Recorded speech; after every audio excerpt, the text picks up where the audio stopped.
अभियान की तरफ से आपका मैं हार्दिक अभिनंदन स्वागत करता हूँ। सब लोगों को नमस्कार अथा योग्य अभिवादन। और मैं फिर एक नई गीत लेके आया हूँ। आप लोगों का प्यार दुलार बहुत हमें भरपूर मिल रहा है और मुझको पूरी उम्मीद है कि ऐसे मिलता रहेगा।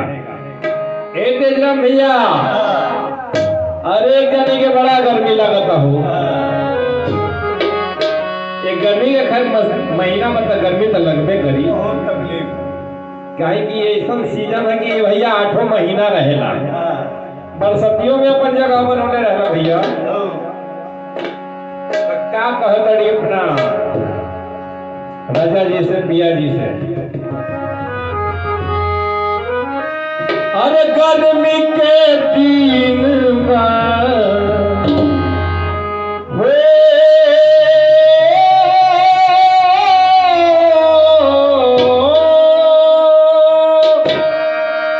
अरे गर्मी के दिन बा आवत नहीं नींद बा। गर्मी के दिन बा आवत नहीं नींद बा। बेना डोला दिसैया छका झप हो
हट हे राजा छुए पसीना टपटप हे राजा छुए पसीना हमर टपटप हे राजा छुए पसीना हमर टपटप।